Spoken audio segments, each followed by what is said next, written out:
Hey everyone, George here and welcome back to the channel. Today we're going to be talking about something that I've been asked a lot about recently, and that is keeping ram cichlids with your discus fish. Is this a good idea and how does that work? When we come back, we're going to talk about ram cichlids and discus together in the same tank. Hang in there with me and we'll be right back.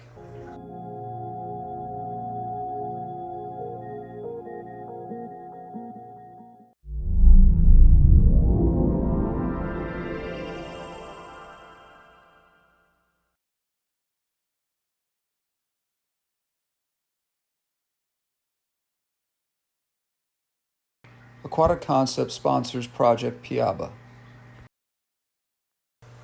Hey everybody, George here and welcome back to the channel. As I said in the intro there, we're going to be talking about whether or not ram cichlids and discus go well together in the same tank. As you can see from this tank here, I have some Bolivian rams in here with these discus fish, and most of my tanks that have discus do have some kind of ram cichlid in there.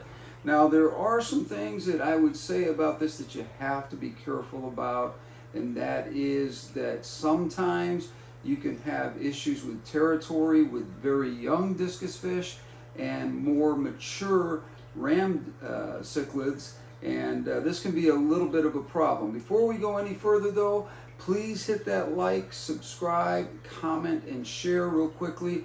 That's what grows our channel here, and I appreciate all of you who have taken the time to hit that subscribe button. I did notice lately there's a lot of people that go by the channel and don't hit the subscribe button, but they come back frequently. Please take the time to do that because that helps this channel to grow, and I appreciate it a lot. So again, thank you for subscribing and hitting that like. Now let's get back to what we were talking about here.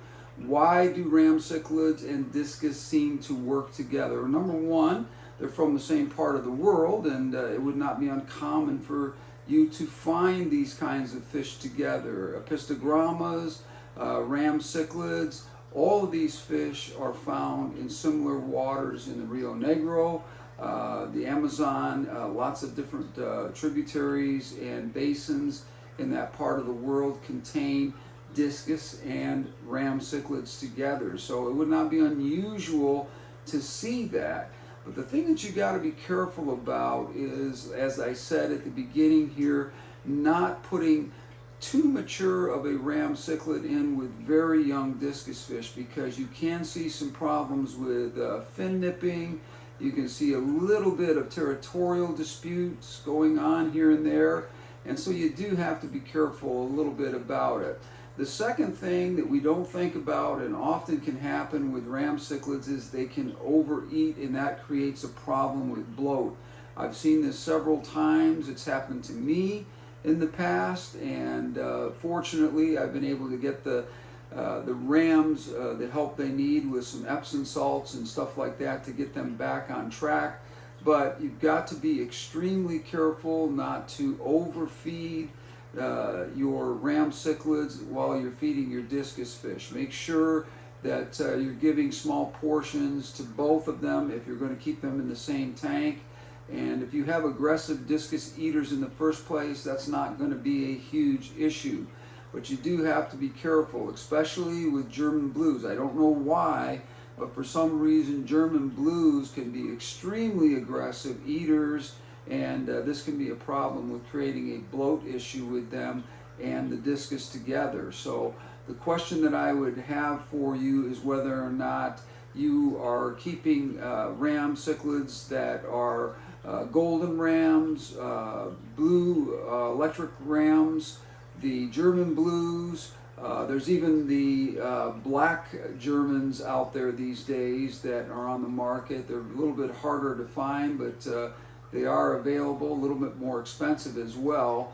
But any of these ram cichlids, like I said, Bolivians especially do extremely well for whatever reason with discus, and I don't know why that is, but they're a beautiful little asset. They keep that bottom column of the tank interesting, and they also do very well with sort of staying in their own areas. Like I said, one of the things that you have to be careful about is if you're keeping small discus, now these would be considered small discus. These are only like 3 to 3.5 inches in size. And if you get them in there with a full-size ram discus of any kind, you can see some kind of disputes between the rams and the discus. Not things that are going to last very long, because as your discus grow, you're going to notice that that dissipates, simply because rams are not going to take on a discus fish in a tank and win that territorial dispute or food issue or whatever. You're going to be more likely to see your rams going at each other over territory, and that's the one thing you got to be careful about, is trying to find a male and female ram cichlid that get along very well with each other.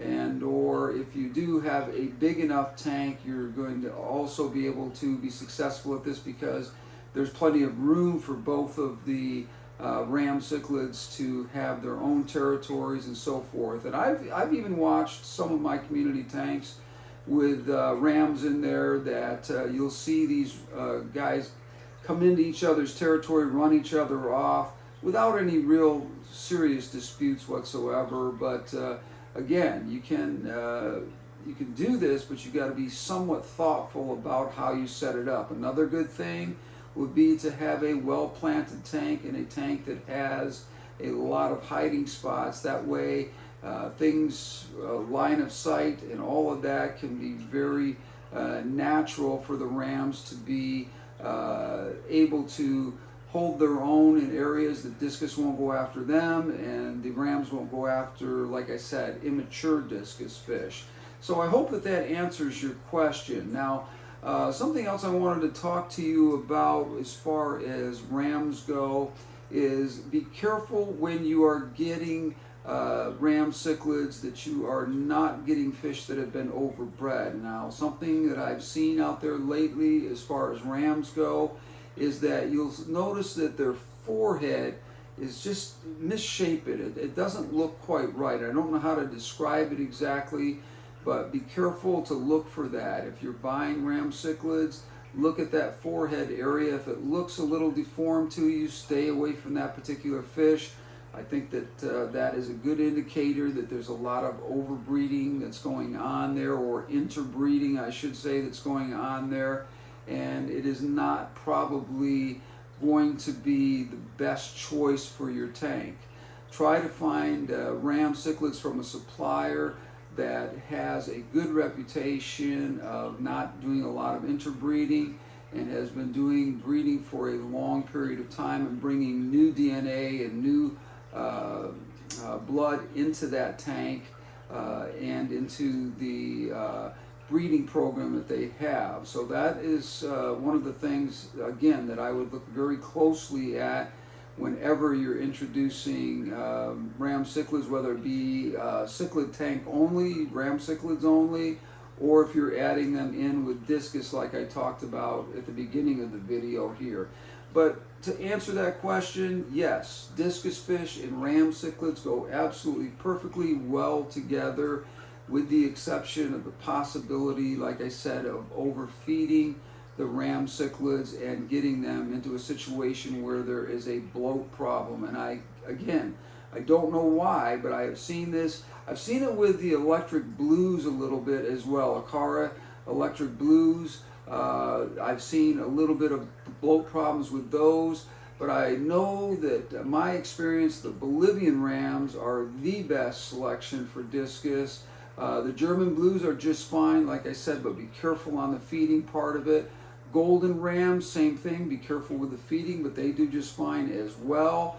And the German blues, I would tell you to be a little bit more careful, because they have a tendency to get that bloat situation. I don't know why, but it's happened to me a couple of times.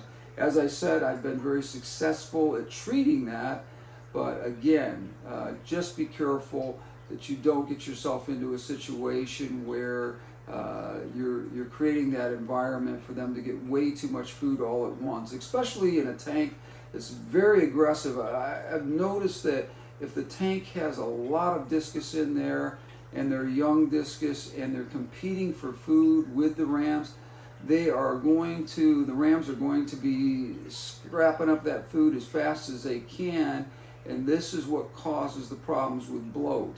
Now, one of the things that I have noticed is, and I don't know if this is related specifically to this, is I keep a small amount of salt in my discus tanks as a therapeutic kind of situation, and I know it's not Epsom salt. Epsom salt obviously is used for cleaning your fish out, and it does a very good job of that, but I don't know, there may be something to having a little bit of salt in your tank that keeps that bloat problem down as well. Again, Epsom salts is specific for that kind of thing, but maybe that small amount of salt in the water actually does do something. Thank you for joining me today. I appreciate it, and I hope that, again, you'll take a minute to subscribe to the channel and give me a like on this video. It's very helpful for me, and I appreciate so much you guys visiting the channel and doing a good job of coming back all the time and supporting me. It's something that's very important, and I appreciate it so much. So again, thank you for joining me today. I appreciate it, and we will see you on the next one. Until then, we're out of here.